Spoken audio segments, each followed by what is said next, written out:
Salut à tous, j'espère que vous allez bien. On se retrouve aujourd'hui pour une vidéo introduction à la campagne de Conan. Donc, c'est la campagne qu'on retrouve dans le livre de Skelos, le tome de Skelos, qui fait partie en fait de la campagne Conan the Conqueror. Et donc dedans on retrouve une campagne de 7 scénarios avec du coup des règles en mode solo coop. Voilà, ici. Des règles de campagne spécifiques. Donc je ne vais pas vous faire l'explication des règles, on va voir ça pendant la partie. Et on va démarrer avec le scénario prélude Retour au village. Quels sinistres événements survenus dans ce maudit village picte ont pu causer la folie de notre capitaine? Cela reste un mystère. Personne, à part le capitaine, n'est revenu de cette rencontre profane. Les rumeurs et conspirations s'insinuent dans les rangs comme des tentacules dans les ténèbres. La peur règne. Nous n'osons pas contempler notre destin, car il nous semble varier au gré des caprices du capitaine. Nous restons le plus souvent assis, nous observant les uns les autres avec suspicion. Calmes, incertains, effrayés, dérivant sur la baie de la mort. Dernière entrée au journal de bord du Vaurien. Trouvé échoué sur une plage à 300 milles au nord de Cordova. De retour au village, Zaporavo avait envisagé de se procurer certains artefacts, des armes de puissance, qui permettraient à son employeur d'exercer une plus grande influence sur un misérable duché situé juste hors de portée des politiciens zingariens. Trahi, drogué ou ensorcelé, Zaporavo gît, allongé brûlant de fièvre, dans une hutte picte. Son équipage loyal passe à l'action avec un plan visant à récupérer leurs armes, trouver un antidote et fuir le village avant que la magie du chaman picte ne prélève son horrible tribut. Donc ça, c'était l'introduction. On retrouve ensuite les objectifs. Donc en gros, les héros l'emportent si Zaporavo est réanimé avec une potion de vie et quitte le plateau avant la fin du tour 5. Sur la mise en place, la partie commence par le tour des héros. Zaporavo gise agonisant dans la hutte marquée d'une croix. Donc, elle est ici, et je vous montre sur le plan, on le retrouve en fait ici. Et Zaporavo, comme vous pouvez le voir, donc, il y a des figurines à moitié peintes, d'autres qui sont peintes. J'avais commencé à peindre en 2016 et du coup je me suis arrêté en plein milieu, donc il va falloir que je le termine. Donc Zaporavo, lui, il est dans cette hutte-là. Ensuite, les héros commencent dans la zone marquée d'un 1. Donc on le voit ici sur le plan. Et donc, moi j'ai choisi 3 héros. Alors il précise justement de choisir les héros des héros qui ne vont pas, qu'on ne va pas prendre ensuite pour l'ensemble de la campagne. C'est uniquement des héros qui sont sélectionnés pour ce prélude. Parce que finalement, en fait, Zaporavo, ça va être un ennemi par la suite. Et du coup, pour éviter de se bloquer des héros, on choisit des héros quelque part méchants pour pouvoir essayer de sauver Zaporavo. Donc ça permet d'introduire doucement les règles du mode solo coop.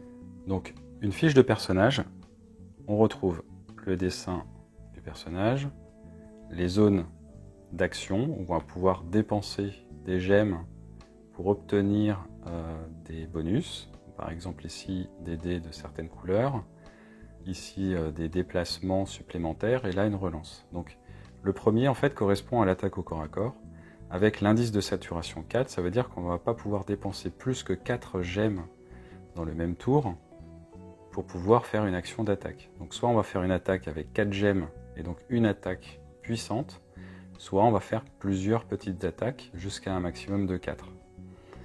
Ici, c'est la même chose, mais pour les tirs à distance. Là, on va pouvoir dépenser pour pouvoir se protéger, donc gagner un dé jaune pour pouvoir se défendre. Il n'y a pas d'indice de saturation, donc on peut dépenser toutes les gemmes qu'on le souhaite. Ici, on va retrouver le déplacement de base, gratuit. Pendant son tour, on peut se déplacer de 2 cases, hormis le phénomène de gêne qui va permettre de bloquer finalement en fait, le déplacement de certains personnages. Et ici, on peut dépenser 4 gemmes supplémentaires pour se déplacer d'une case en plus. Là, on va avoir la partie manipulation. On va gagner un dé orange, qui est un dé jaune amélioré. Et on va avoir un indice de saturation de 3. Et ici, comme pour la défense, en fait, on va pouvoir dépenser des gemmes pour relancer des dés. Sur le côté, ici, on a la phase de jour et la phase de nuit. En gros, la phase de jour, ça veut dire qu'on met le personnage actif pendant son tour et on récupère 2 gemmes au début de son tour, 3 gemmes si un allié est mort, 4 gemmes si 2 alliés sont morts. Et ça, c'est une phase de récupération, de repos, donc on ne va pas pouvoir se déplacer, on va uniquement pouvoir dépenser des gemmes pour se défendre. Et donc là, on va récupérer plus de gemmes pendant son tour, mais on est limité en action. Donc là, on en récupère 5, 6 avec 1 mort et 7 avec 2 morts. Ensuite, il y a une partie basse avec des compétences. Ici, on retrouve le poids maximum que le personnage va pouvoir porter. Puisque sur chaque objet, je vais en prendre un ici par exemple, sur chaque objet ici, en fait, en bas, on va retrouver un certain poids. Donc, plus on va porter d'objets, plus on va être lourd, plus on va avoir des compétences qui vont se désactiver. Par exemple, celle-là, c'est lanceur de sorts, on l'a toujours. Le déplacement va avoir des malus si on porte 7 ou plus. Donc on aura un malus de -1 sur notre déplacement de base. Et -2 si on a 9 ou plus en poids. Et ici, on a 2 autres compétences qui vont se désactiver à partir de 8 et de 9. Enfin, on trouve en bas 3 zones. La zone où on va avoir des gemmes disponibles pour faire des actions. La zone de fatigue, quand on va dépenser des gemmes à la fin de son tour, elles vont rejoindre cette zone de fatigue et on va pouvoir faire avec les petites flèches ici, avec le repos, passer des gemmes de cette zone de fatigue à la zone disponible. Et ici, en fait, il n'y a qu'une flèche dans un sens, puisque quand on reçoit des blessures, on va d'abord prendre les gemmes dans la zone de fatigue pour chacune des blessures et les mettre dans la zone de blessure. Et ensuite, on va aller piocher les gemmes dans la zone disponible si on n'a plus dans la zone de fatigue. Donc voilà la partie fiche de personnage. Ah, il reste juste ici, ça c'est le nombre de gemmes dont dispose le personnage. Donc il y en a 10 et le scénario nous dit que on démarre donc, par le tour des héros et on met 3 gemmes dans la zone de fatigue. Donc en fait je prends 10 gemmes ici, j'en mets 3 dans la zone de fatigue et le reste dans la zone d'énergie disponible. Enfin, ils nous disent dans le scénario de prendre le sort Rage de Bori. Donc on retrouve toujours sur la même pictographie ici 2 gemmes pour pouvoir activer le sort et 2 en indice de saturation. Ça veut dire qu'on ne peut faire ce sort là qu'une seule fois par tour. Ce sort, qu'est-ce qu'il fait? Il cible une figurine en ligne de vue et la cible subit des dégâts de 2 dés orange. Donc je vais positionner le sort ici pour qu'on le voit. Ensuite, je vais sélectionner un autre personnage que je ne compte pas jouer pendant la campagne. Et lui, donc, il s'appelle Brûle. Il a des caractéristiques un peu différentes. On voit par exemple ici qu'il a un dé rouge relançable en attaque. On voit qu'il a plus de déplacement de base. Il a 3. Il a également plus en manipulation avec un dé relançable. Donc c'est plutôt, on va dire, un maraudeur, une sorte de voleur qui va être plus agile, mais peut-être du coup, il ne peut pas lancer de sort lui, et il ne va pas forcément être très fort en défense. Voilà, donc lui il a 10 gemmes au total, et 3 dans la zone de fatigue. Enfin, ici on retrouve notre ami Gorm. Donc lui c'est un bourrin, hop, je vous le mets comme ça. C'est le tank en fait, qui va nous permettre, par exemple lui il peut porter 2 armes à une main, il va pouvoir faire des actions d'attaque qui sont plus puissantes puisqu'il a un dé rouge, il va pouvoir tirer aussi avec un dé orange. En manipulation il n'est pas si mauvais que ça, il a un dé jaune relançable et il a quand même pas mal de déplacements. Voilà, et puis il peut porter aussi un peu plus. Donc pour la disposition, je vais devoir forcément masquer une partie d'un des plateaux des joueurs. Je pense pas que ce soit gênant, l'important c'est surtout de voir en fait les gemmes, à quelle disposition, combien il en reste pour pouvoir faire les actions. Voilà, donc on va revenir sur la mise en place. Donc les héros n'ont pas d'équipement de départ. La campagne précise que lorsqu'on sélectionne des héros, je vais vous montrer, lorsqu'on sélectionne des héros pour une campagne, voilà, ici par exemple si on prend des guerriers, donc on a un certain choix d'archétypes de guerriers, on peut prendre Achille, Afari, Amra le lion, etc.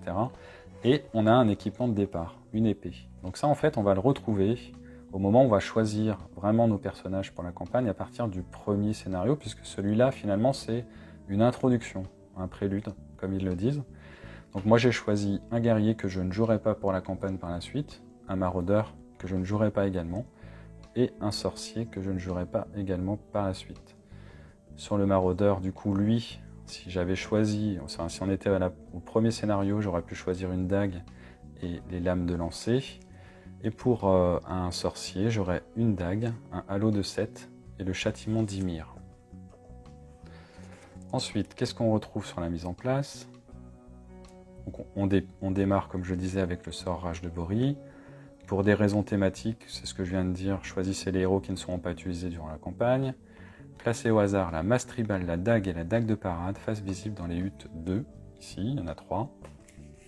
Et donc je les ai placés aléatoirement. Donc on retrouve ici la masse, la dague de parade et la dague ici. Après la mise en place, on a 3 gemmes dans la zone de fatigue. Et ici, on a les sorts téléportation et possession de 7 sur le côté de la table, puisque notre ennemi, Zogarzag, ici, va avoir ces 2 sorts-là. Donc pour avoir la référence de ces sorts, par exemple, ici, la possession de 7, cibler une figurine sans ligne de vue jusqu'à 2 zones, donc on n'a pas besoin d'avoir une ligne de vue. Lors de sa prochaine activation, la cible ne pourra pas se déplacer. Si la cible dispose de la compétence blocage, elle pourra se déplacer, mais perd cette compétence. Donc, du coup, blocage, on l'a. Est-ce que je l'ai avec un personnage? On va regarder, il y a des fiches d'aide de référence aussi pour les compétences. Je vais vous montrer. Donc ici, par exemple, bloqueur, c'est ce symbole. Et on a des références pour toutes les autres compétences. Le vol, la souplesse, le saut, etc. Et donc, je n'ai pas la compétence blocage. Donc, ça va être... mes personnages ne pourront pas se déplacer. Et le deuxième sort qu'ils disent de sélectionner, c'est téléportation. Pour toute gemme dépensée après avoir payé le coût de sort, le lanceur peut se déplacer d'une zone. Ce mouvement n'est affecté par aucun obstacle. Le lanceur n'a pas besoin d'avoir une ligne de vue avec sa destination. Ensuite, des cartes équipement. Effectuer une manipulation complexe de difficulté 2 pour ouvrir les coffres. Le paquet de cartes d'équipement contient potion de vie, fétiche picte, coffre vide. Je les ai mis ici, on les mélangera au moment d'en piocher une. Et on a 3 coffres, un là, un ici et un autre ici. Et il nous précise que pour pouvoir l'ouvrir, c'est une manipulation complexe de niveau 2. Ça veut dire qu'ici, il va falloir faire un jet ou plusieurs jets et essayer d'obtenir 2 réussites ou plus. Donc les événements. En fait, on va avoir un seul type d'événement qui correspond aux 3 flammes ici sur le terrain, qui ont 3 couleurs différentes, qui correspondent aux 3 couleurs d'ennemis.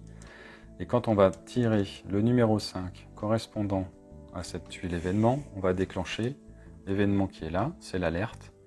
Et on va choisir 2 figurines pictes mortes à renvoyer vers une zone de renfort de la couleur de la tuile. Donc par exemple, ici, si je pioche l'événement, je vais pouvoir renvoyer 2 pictes morts vers la zone de couleur. Donc si je prends par exemple 2 pictes rouges, je vais pouvoir les renvoyer dans la zone rouge qui est ici.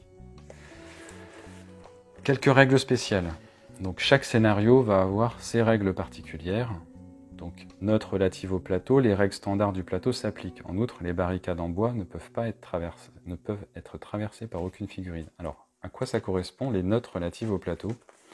En fait, un peu plus en avant dans le livre, on retrouve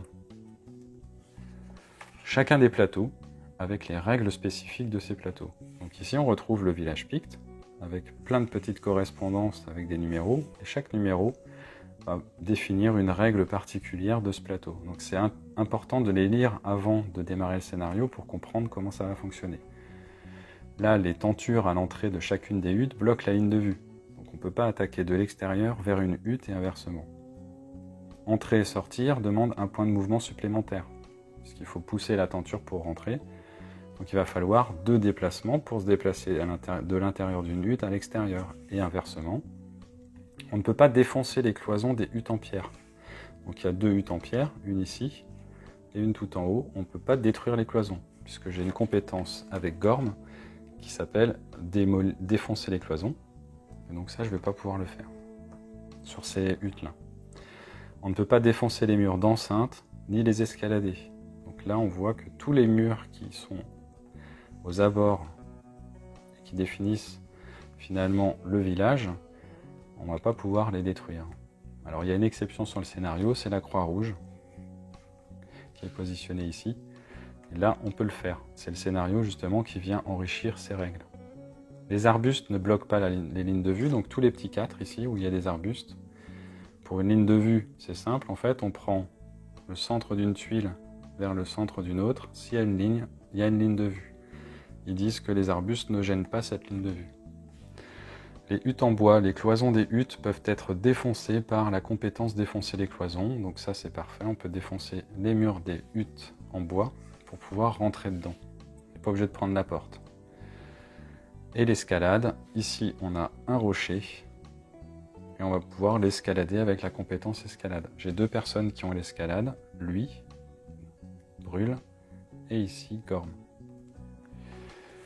Voilà, donc on revient sur le scénario. Donc ça, c'est important sur chacun des scénarios d'aller voir les règles spécifiques du plateau. Le héros cible, donc ça c'est la mécanique solo.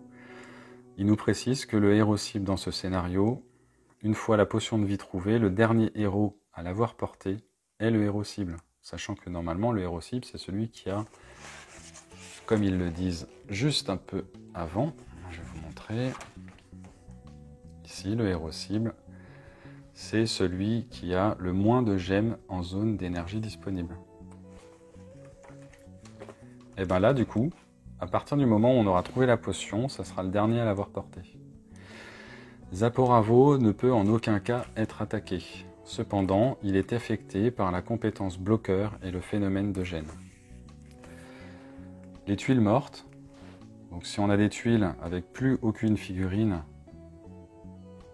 donc c'est précisé, si toutes les figurines d'une tuile ont été tuées, ne retournez pas la tuile. Ça vient contredire les règles aussi solo coop de base, par défaut. Si une tuile est activée alors qu'il n'y a plus de figurines sur le plateau, l'activation est perdue. Et Zogarzag va avoir une sorte de mécanique d'intelligence simulée. Donc quand il est activé, il va d'abord, première fois, lancer une téléportation pour traverser un mur et sortir de la hutte. Donc lui, il est ici. On le voit là. Donc première action, quand il va s'activer, il va se téléporter à l'extérieur. Ensuite, il va déterminer un héros cible, donc soit celui qui a la potion, soit celui qui a le moins d'énergie disponible. Et on va se déplacer et effectuer une attaque vers ce héros. Ensuite, troisième fois où il va s'activer, on va lancer la possession de 7 sur ce héros, enfin sur le héros le plus puissant, pardon. Si aucune de ces cibles n'est éligible, choisissez une cible alternative. Et enfin, la quatrième fois où il va s'activer, on va lancer la téléportation pour atteindre une zone de hutte différente. Donc en gros, il va se retéléporter à l'intérieur d'une hutte. Et en fait, la cinquième fois, on va revenir au point 1. Il va de nouveau se téléporter à l'extérieur, de nouveau se déplacer et attaquer, de nouveau lancer la possession de 7, etc. etc. Le fétiche Pict, qui est en fait qui fait partie d'une des 3 cartes qu'on peut trouver dans un des coffres, lui va nous permettre de nous protéger de la possession de 7. Donc si quelqu'un le récupère, il ne pourra pas être affecté par la possession de 7. Ensuite, pour fuir le village, un héros peut utiliser une manipulation simple pour donner la potion de vie à Zaporavo. Donc une fois qu'on l'a, on retourne ici, on fait une manipulation simple, donc on n'a pas besoin de faire de test. Et on donne la potion de vie à Zaporavo. Une fois que Zaporavo a reçu la potion, un joueur peut le déplacer en utilisant ses points de mouvement une fois par tour gratuitement. Les héros ne peuvent pas dépenser de gemmes pour augmenter le mouvement de Zaporavo. Zaporavo doit dépenser des points de mouvement comme s'il traversait une limite de zone pour quitter le plateau. Et enfin, la chemin pour la liberté, comment on fait pour sortir alors qu'il y a des barricades un peu partout, finalement il n'y a pas de sortie. Et bien, la seule sortie disponible, c'est la Croix-Rouge. Si aucun héros n'a défoncé les cloisons, ça veut dire qu'on a sélectionné des héros sans cette compétence. On a quand même la possibilité de faire une manipulation complexe de niveau 3 pour y placer une cloison défoncée et s'enfuir. Les héros peuvent ajouter des dés bonus de leurs armes et ça crée une sortie vers l'extérieur. Voilà. On a une option pour 4 joueurs, donc là j'en ai pris 3. Et ça c'est le texte qu'on va lire une fois qu'on aura gagné ou perdu ce scénario. Et voilà, maintenant nous sommes prêts à démarrer la campagne Retour au village, le prélude de la campagne de Conan. Donc on va pouvoir démarrer. Ici, on retrouve les héros. Et donc je vais pouvoir démarrer par le tour des héros et activer mes héros dans l'ordre que je veux en fonction des gènes que je vais dépenser et des actions que je vais pouvoir faire. Ici, je propose dans un premier temps en fait, de sortir de cette hutte, faire un peu le ménage, récupérer des objets et essayer d'ouvrir les coffres le plus rapidement possible pour trouver la potion, revenir voir Zaporavo et défoncer le mur pour sortir. Donc, dans ce cas-là, au début, il faut essayer de faire un peu le ménage, je pense, et essayer de récupérer du stuff. Donc, la première action que je vais faire, ça va être d'utiliser les 2 déplacements de Scutus pour me rendre sur cette tuile. Ici, les 2 déplacements de base. Un pour passer sur cette zone et un pour passer la tenture. Ensuite, je vais lancer le sort Rage de Bori, ici, en dépensant 2 gemmes et en lançant les dés. Donc, ce sort, pour rappel, on lance 2 dés orange et on fait un nombre de blessures égal au nombre de réussites sur le dé de touche. Sachant que normalement, une attaque classique permet d'être bloqué par les ennemis. Donc ici, lui, il a 2 en défense passive. J'aurais dû faire 3 touches. Là, l'avantage avec le sort, c'est que en fait, une seule touche suffit. Donc sur 2 dés, ça devrait être plutôt simple. Donc là, j'obtiens 2 touches. Donc l'ennemi qui est ici meurt dans d'affreuses souffrances. Voilà. Ça en fait un de moins. Ensuite, donc pour l'instant, j'ai utilisé uniquement 2 gemmes pour faire mon sort. Je pourrais continuer avec ce personnage, ou je pourrais activer un autre personnage, le déplacer, faire d'autres actions, et ensuite revenir à ce personnage. Donc je pense que je vais faire ça, parce qu'en fait, ici, on retrouve un héros et un ennemi. Et donc du coup, j'ai pas de phénomène de gêne si je viens avec un 2e héros ici pour me déplacer et sortir de cette tuile.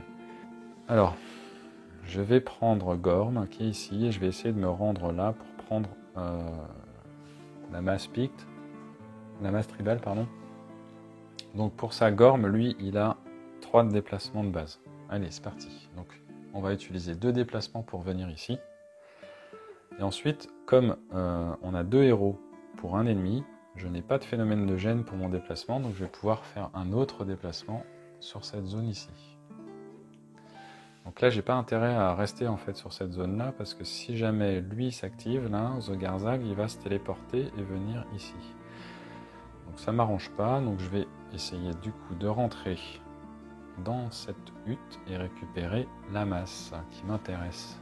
Donc pour rentrer, il faut 2 déplacements. Donc je vais utiliser ici 2 gemmes dans la partie déplacement du personnage. Hop. En plus de ces déplacements de base. Donc j'ai 4 en saturation, je ne vais pas pouvoir en faire plus que 4. Là j'ai fait 1, 2, 3, ces 3 déplacements de base, et 2 déplacements supplémentaires pour entrer dans la hutte. Donc là, je surprends le Picte avec Gorm, et je vais essayer de le déchiqueter tranquillement pendant son sommeil. Donc du coup, ce Picte là, c'est un Picte orange. Le Pictorange, là, il a 1 en défense de base. Moi, j'ai un dé rouge en attaque. Et un malus de 2 puisque j'attaque au corps à corps.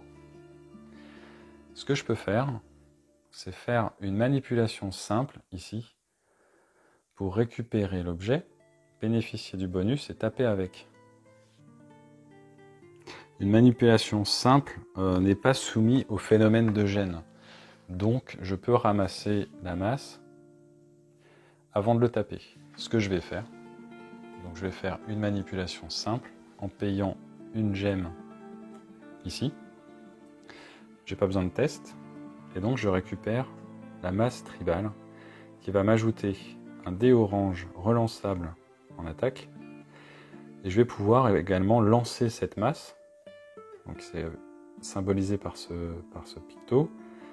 Et j'aurai un dé orange non relançable. Et la masse a un poids de 2.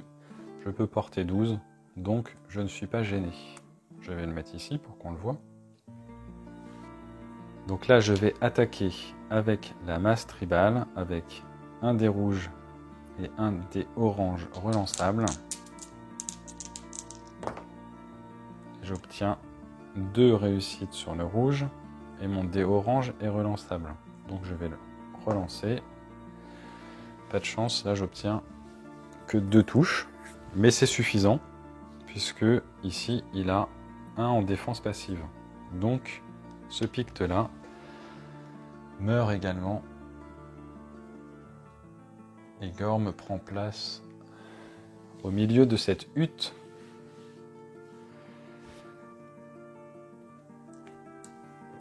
Ensuite, donc là il me reste 5 gemmes disponibles pour Gorm, 7 pour Brûle et 2, 3, 4, 5 pour Scutus. J'aimerais bien me débarrasser du orange qui est ici. Donc je pense... Ah, quoique. Lui, il a un dé orange relançable. Ça serait quand même pas mal de s'en débarrasser.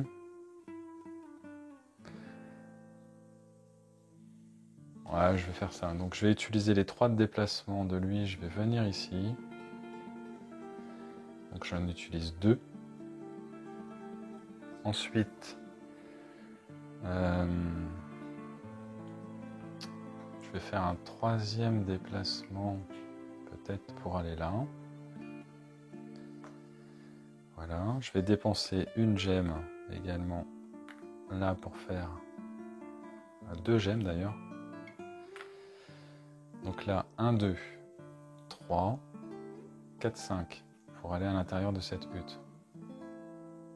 Ensuite, je vais payer 1 pour récupérer la dague de parade qui va me donner un dé jaune relançable en attaque, un dé jaune relançable en défense, et je vais pouvoir la lancer également, et elle a un poids de 1. Donc je vais la mettre ici. Et donc du coup, là je vais pouvoir maintenant attaquer ce picte rouge. Donc c'est comme le orange, il a 1 en défense passive, avec cette dague. Donc là j'ai pas de malus, et je vais lancer un dé orange relançable et un dé jaune relançable. Un dé orange et jaune. Alors il faut que je dépense en fait une gemme. J'avais oublié de dépenser une gemme ici pour mon attaque. Hop. Donc là je lance avec Gorm tout à l'heure. J'obtiens un résultat, donc une touche. Mon jaune et mon orange sont relançables. Donc je vais déjà relancer le jaune. Ça fait 2 touches. C'est suffisant pour le tuer. Donc je le retire. Hop. Voilà, donc là du coup, il me reste 3 gemmes ici pour Brûle, 4 pour Gorm, 5 pour Scutus. Là, Scutus est en mauvaise position puisqu'il est en fait au corps à corps avec une figurine. Donc je pense que Il n'est pas très fort, il a un dé jaune lui. Je pense qu'en fait il va essayer de se déplacer. Donc on a quand même 2 coffres vers le bas. L'entrée de la hutte est ici. Et l'entrée de la hutte ici, elle est de l'autre côté. Le voleur, je pense que par la suite, il va essayer de passer par là pour rentrer dans la hutte. Alors ici, il faut une compétence escalade pour franchir les rochers. Avec 2 points de mouvement supplémentaires. Donc là, en fait, je vais être bloqué avec ces rochers, ce qui oblige quelque part à passer par le centre du village. Et se retrouver finalement assailli par tous les Pictes qui sont ici. Je pense que je vais sagement, en fait, me dégager de lui, avec 2 déplacements. Hop. Et je vais utiliser 2 déplacements supplémentaires pour rentrer dans la hutte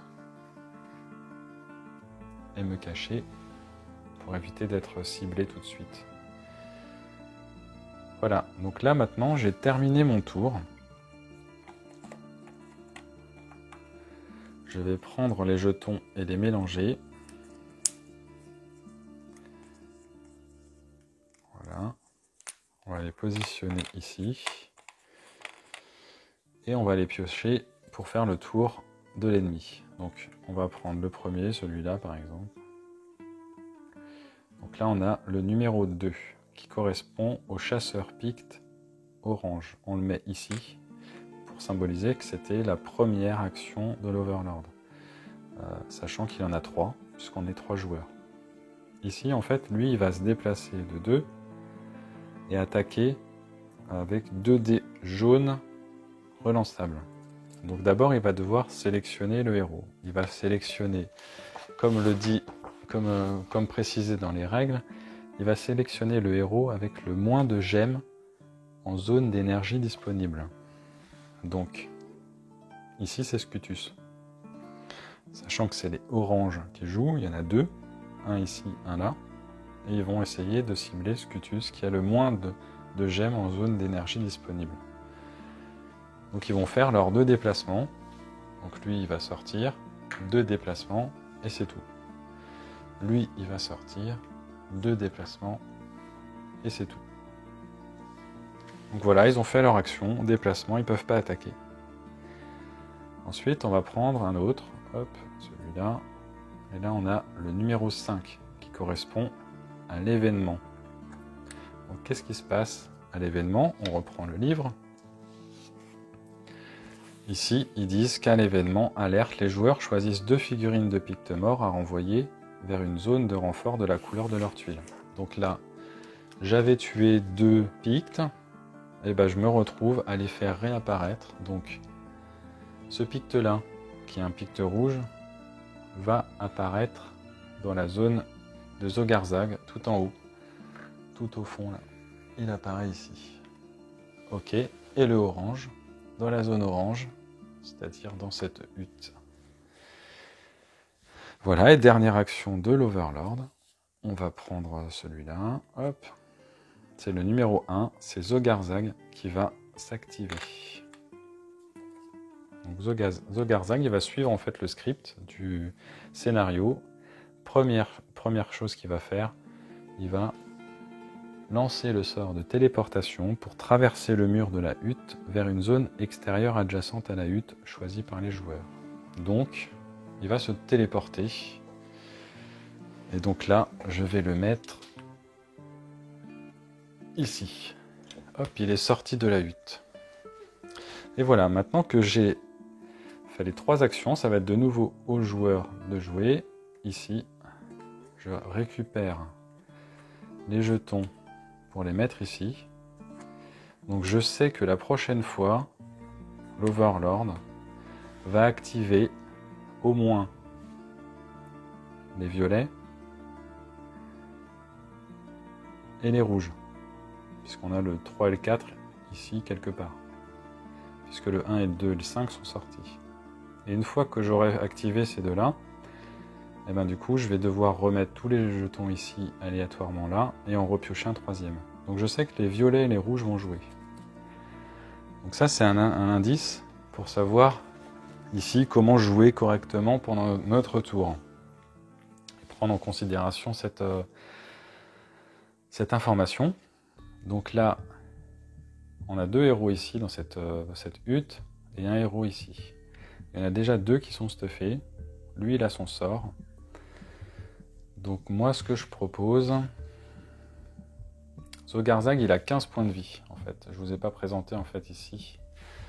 Ah oui, information importante, là j'ai fait un tour de jeu. Donc on est au premier tour ici. Parce qu'avant c'était le tour numéro 0 en fait qui est ici. Là je reprends la main donc j'avance sur le 1. Sachant que j'ai 5 tours pour le sauver. Je ne l'ai pas précisé, mais j'ai que 5 tours pour pouvoir réussir l'objectif. Avant la fin du tour 5. Donc il faut que je me dépêche. Je ne peux pas commencer à taper tout le monde. Donc là il faut trouver la potion.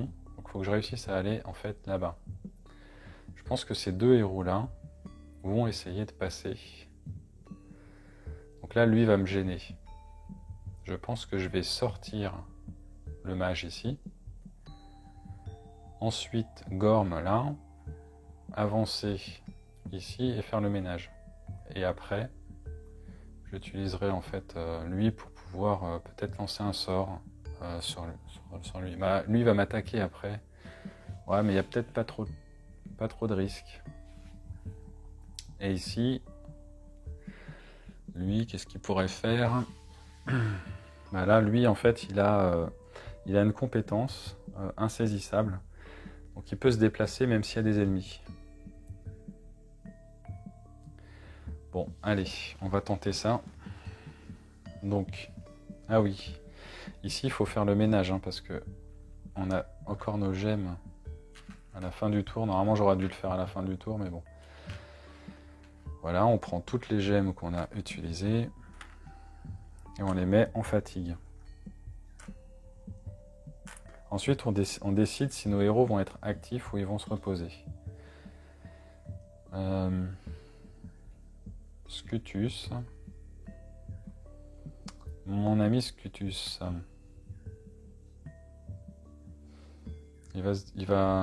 S'il est actif, il va récupérer 2 gemmes. J'en aurai 3, 2 pour sortir, je ne peux pas lancer le sort. Donc il va se reposer. Donc là, s'il se repose, il récupère 5 gemmes. 1, 2, 3, 4 et 5. Voilà. Je pourrais, avec Gorm, défoncer une cloison pour passer en fait directement tout droit. Gorm, il n'a plus trop d'énergie disponible non plus. J'ai pas mal cramé d'énergie au premier tour. C'est pour ça que du coup, il faut faire très attention en fait à la dépense de gemmes et en garder pour se défendre et pas en dépenser bêtement. Donc, il faut vraiment réfléchir à ses actions.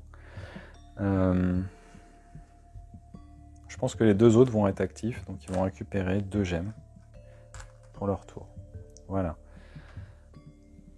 On va commencer par jouer Brûle, je pense, qui est ici. Il a 3 de déplacement, donc 2 pour sortir de la hutte.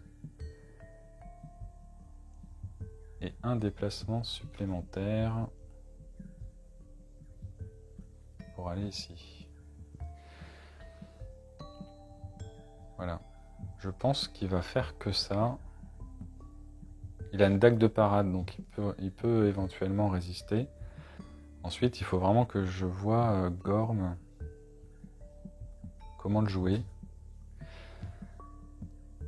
Est-ce que finalement Gorm il va pas faire le ménage ici? Parce que il y a vraiment beaucoup. C'est les violets qui vont s'activer. Donc lui, les violets et les rouges. On va les laisser sortir en fait de la hutte là-haut. J'ai pas trop envie d'y aller tout de suite. Et avec un peu de chance, en fait, les potions sont en bas. Donc on va essayer de concentrer les forces en bas. Défoncer les cloisons.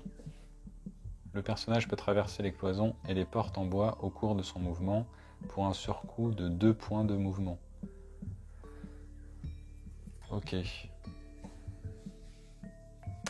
Donc il faudrait que je prenne le token cloison défoncée si je le fais. Je pense que je vais le faire. Hein. Il y a de très fortes chances que ça soit ça que je fasse. Donc Gorm, il a 3 de déplacement. Ok. 3 de déplacement. Bah, il va en utiliser 2 pour faire un trou et 1 pour sortir. Et il va venir carrément ici. Non, ici. Et défoncer le violet qui va jouer. Ouais, c'est bien ça. Parce que jaune, il va pas jouer. Donc je défonce la cloison ici.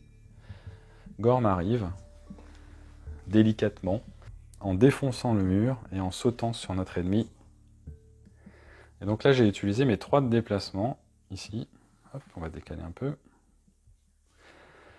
Et Gorm, il va faire une attaque. Donc là, il a un dé orange relançable et un dé rouge. C'est largement suffisant, je pense, pour tuer le violet. Le violet qui a 2 d'armure.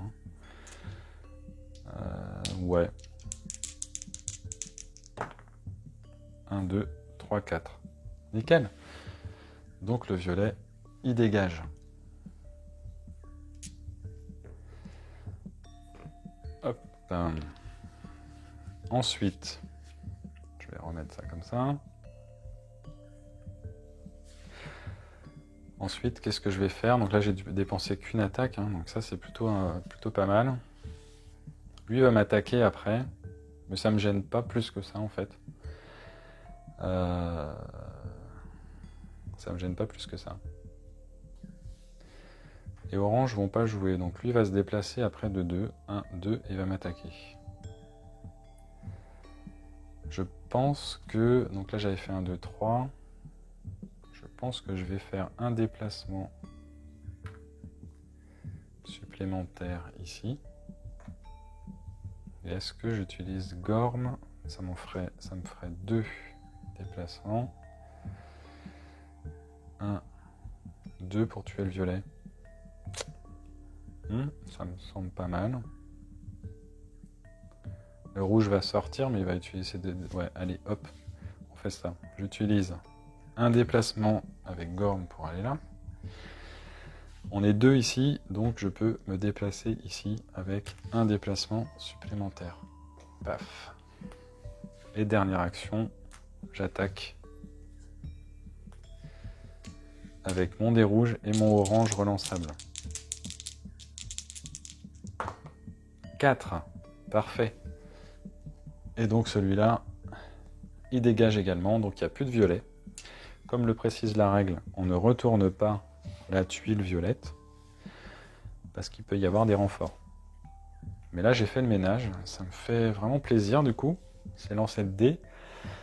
Et puis Gorm, du coup, il joue bien son rôle de bourrin. Il défonce les murs, il défonce les têtes. C'est exactement ce qu'on veut.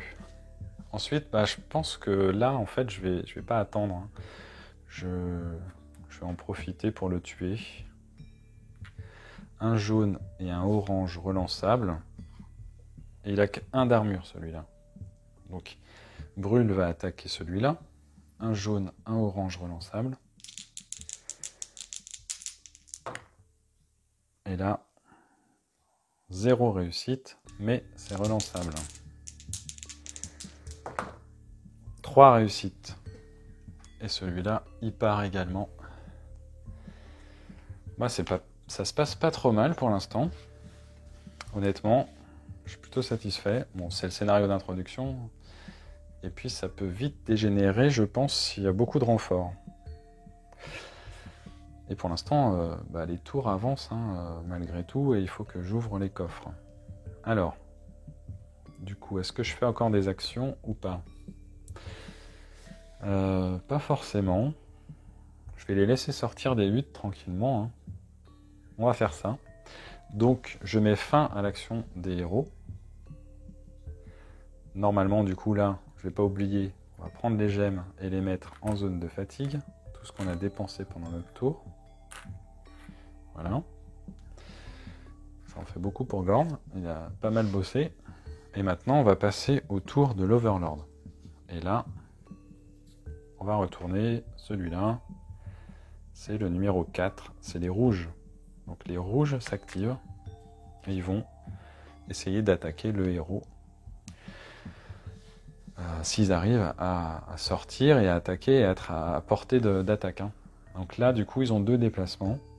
Bah, du coup, tout ce qu'ils peuvent faire, hein, c'est sortir. Ils n'ont pas d'action de tir, donc ils sortent. Et également là-haut, ils sortent de la hutte. Voilà. Ensuite, bah, pas trop de mystère, ça va être les violets, je pense. Voilà.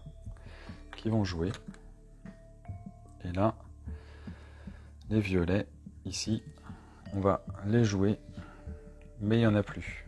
L'activation est perdue. Et ensuite, qu'est-ce qui se passe? On va reprendre l'intégralité en fait des jetons. Donc tous ces jetons-là, en fait, on les reprend. On les remélange. Et on les remet dans la zone disponible. Donc je les mélange. Voilà.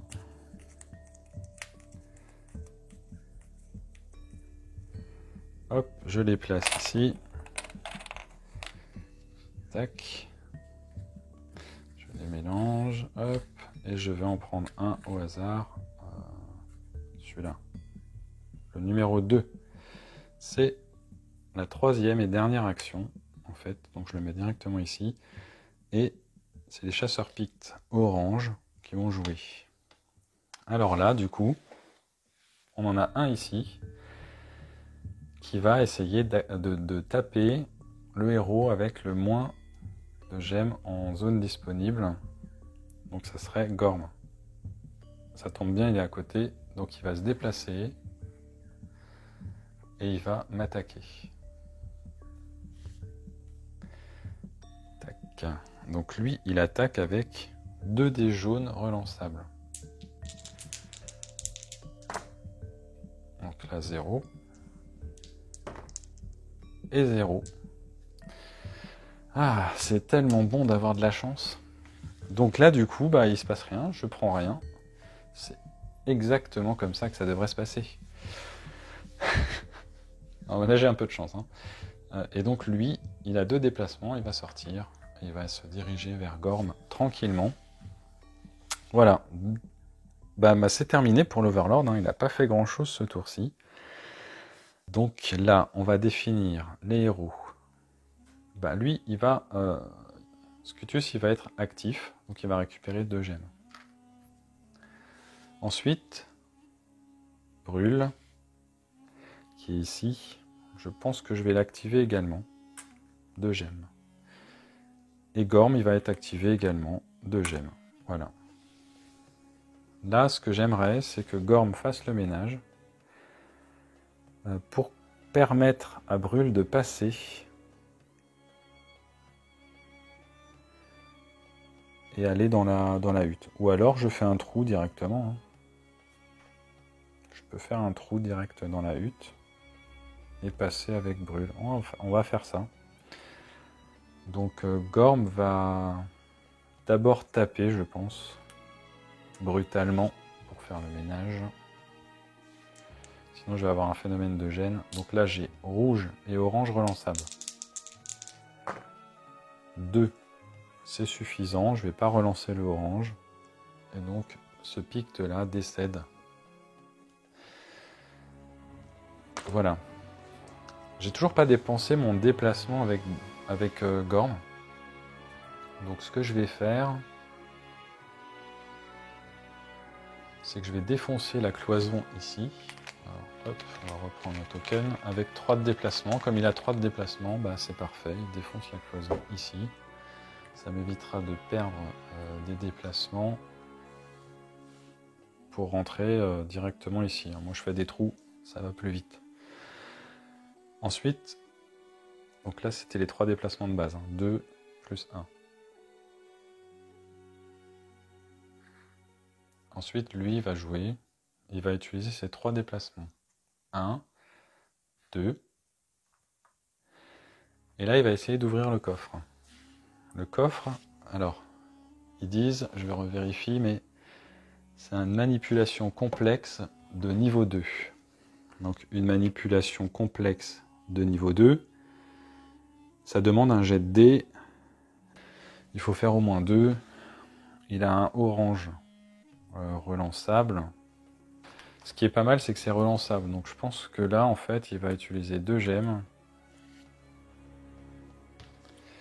Il va utiliser 2 gemmes pour faire une manipulation. Donc 2 orange relançables pour ouvrir le coffre. Il faut faire au moins 2. Alors 0. On relance les 2. 1. Alors là, j'ai soit le choix de payer pour relancer ce dé orange. Ouais, je vais faire ça. Je vais payer pour relancer le orange. Et je vais encore payer et insister. Eh ben, décidément, ça y est, j'ai mes 2. J'obtiens le coffre. À quel prix? Bah, toutes les actions. Là, du coup, il va être obligé de se reposer. Donc, qu'est-ce qui se passe? Là, je réussis à ouvrir le coffre. C'est l'objectif quand même. Ah oui, j'ai pas avancé le marqueur ici à 2. Donc, je vais prendre une carte aléatoirement. Hop, on va prendre la potion de vie, les amis. C'est tout ce qu'on voulait. Ouh, la chance! Premier coffre, potion de vie. J'ai eu un moment de panique avec les dés là, mais finalement, la chance revient assez rapidement. Donc du coup, j'ai la potion de vie. Donc maintenant, c'est lui qui va être la cible prioritaire de tous les ennemis. Là maintenant, il va falloir que je me dépêche de retourner voir Zaporavo pour lui filer cette potion. Alors, il me reste encore 3 actions avec Gorm. Et je pense que je vais m'arrêter là avec lui pour l'instant. Et par contre, Scutus, lui, il va pouvoir faire pas mal de choses. Est-ce que je commence à entailler Zogarzag? Il a 15 points de vie. Je pense pas que ça soit intéressant. En plus, il a 3 d'armure. Autant dire... Ah, quoique avec le sort, ça passe.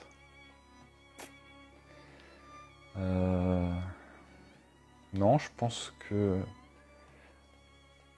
Déterminer irréversible. Il va se déplacer et attaquer. Il a 3 de déplacement. Non, je vais juste faire mon déplacement de base pour aller là. Il a 2 de déplacement, lui. 1, 2, et l'autre en a 3. Donc je vais payer 1. Tac, pour rentrer dans la tente. Voilà. Comme ça, je suis tranquille. Je suis pas à portée de son attaque, puisque lui, il a 3 de déplacement. 1, 2, 3. Ainsi, il pourrait rentrer. Il pourrait rentrer et attaquer. Bah, du coup, je vais utiliser encore une pour me rendre ici. Et être safe. Ok.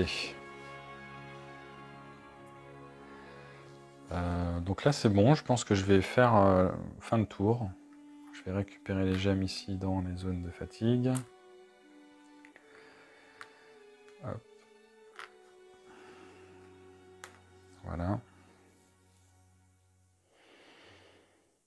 Et ça va être à l'Overlord. Alors, ici, on va prendre un jeton. Le 5, c'est un événement. Donc, on va faire apparaître des pictes.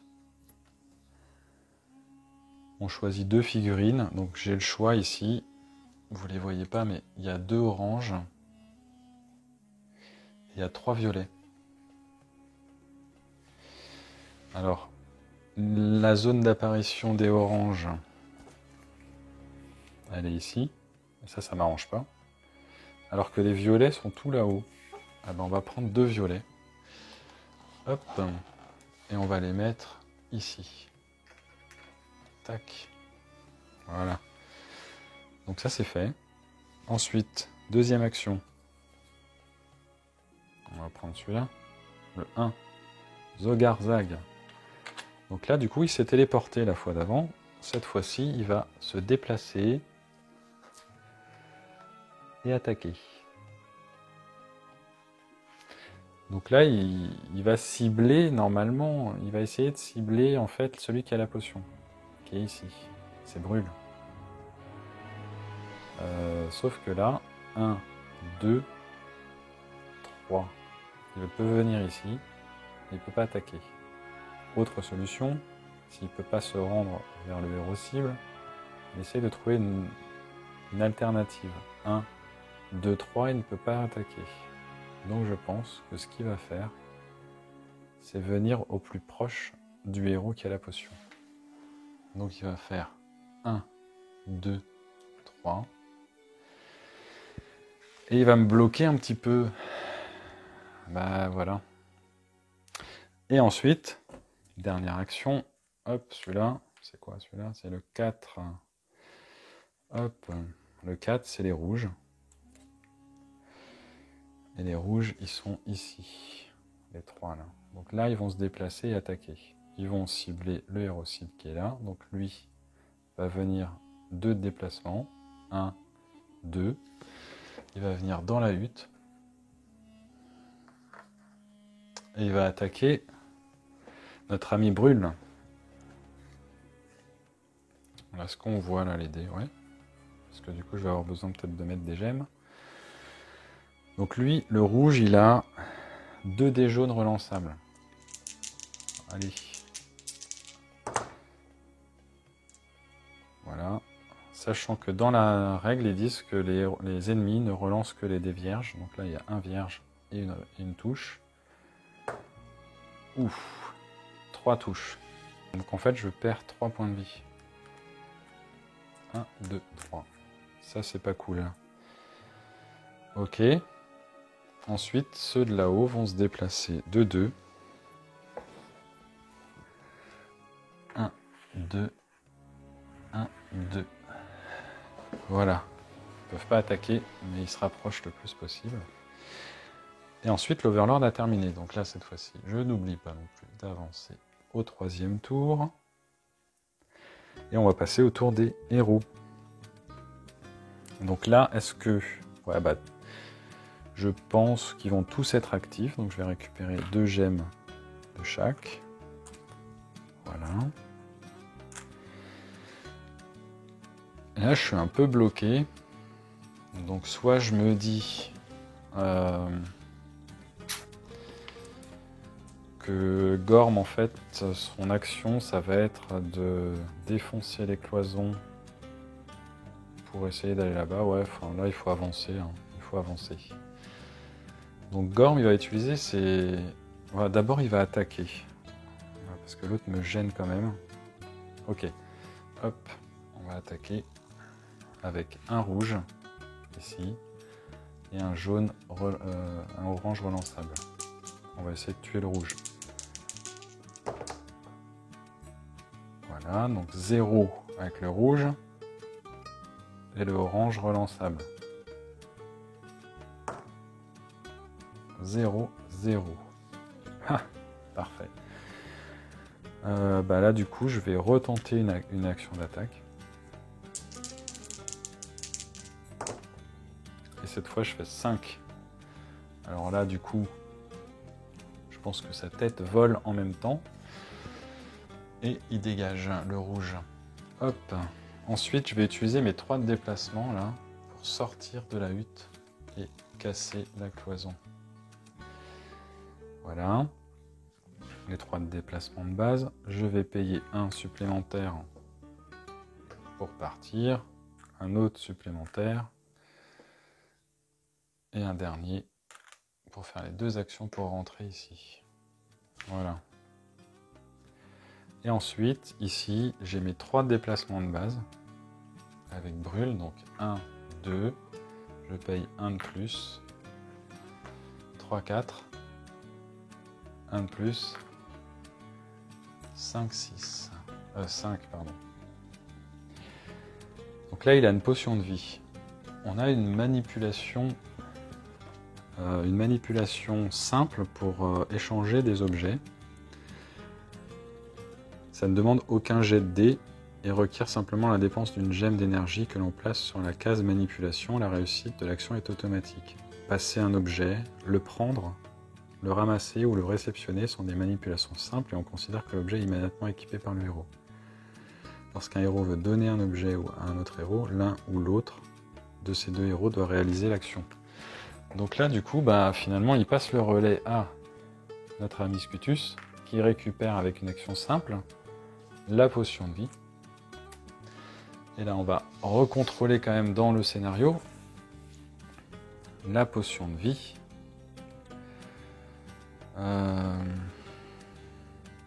Fuir le village.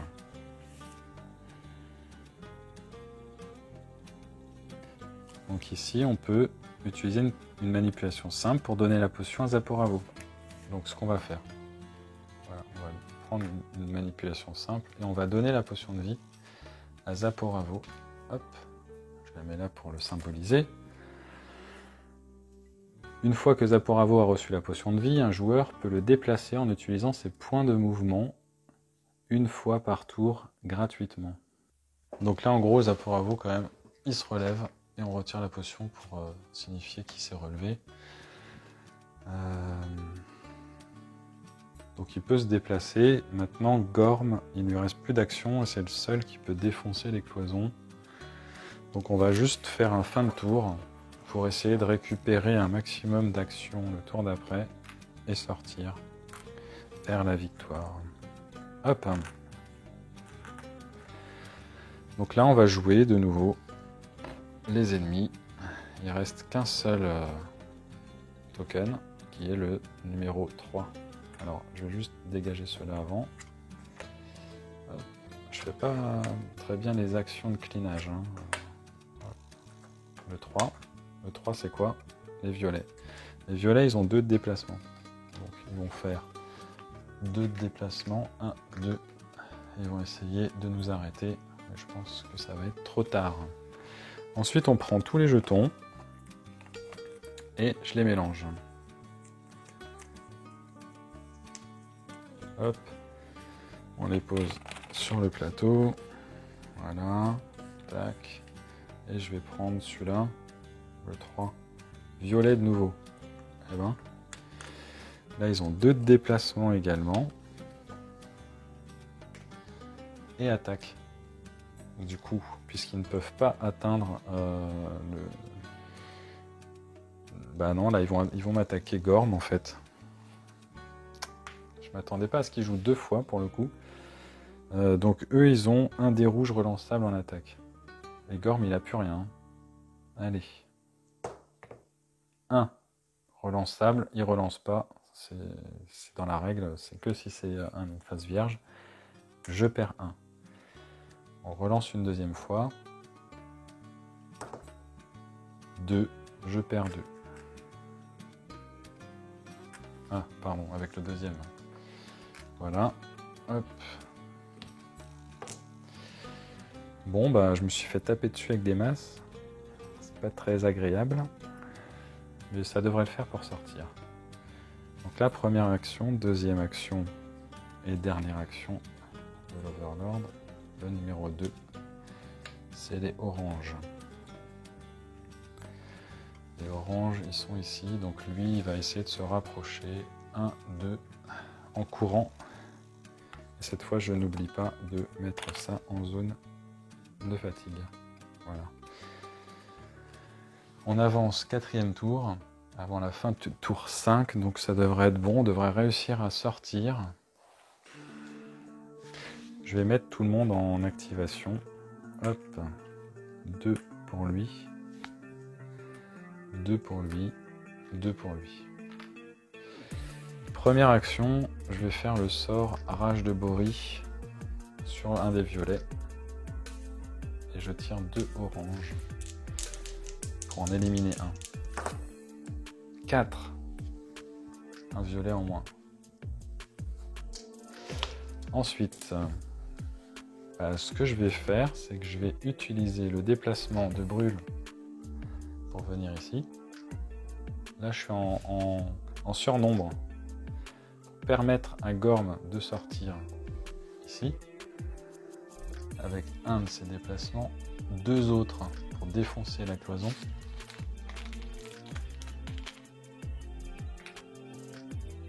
Voilà. C'est bien 2 supplémentaires en fait. Hein. suffit. Ouais, donc je suis obligé quand même de dépenser 1 en déplacement pour traverser, parce que c'est quand on traverse qu'on détruit la cloison. Ok. Et du coup, Scutus, ben, il va utiliser en fait son déplacement pour activer Zaporavo, qui réussit à s'enfuir. Et voilà pour le scénario d'introduction. On va lire la conclusion ensemble. Victoire des héros. Abandonnant les membres de son équipage à la merci des sauvages Pictes, ou égorgé par son propre couteau de capitaine, Zaporavo se hâte à travers l'épaisse forêt pour rejoindre la baie où son navire a jeté l'ancre. Sa démence paranoïaque ne saurait souffrir le moindre témoin de la trahison impie qui avait compromis son esprit et sa mission. Il cherche un linge, essuie le sang sur ses mains, tandis qu'il approche le canot de débarquement. Ils étaient loyaux, mais le reste de l'équipage ne doit jamais apprendre ce qui s'est passé au village. Ceci met fin au prélude de la campagne de Conan. Et ensuite, on va pouvoir enchaîner les 7 scénarios. Mais ça sera dans une prochaine vidéo. Je vous dis à très vite. J'espère que vous avez apprécié cette partie pour la suite de la campagne de Conan. Ciao, ciao!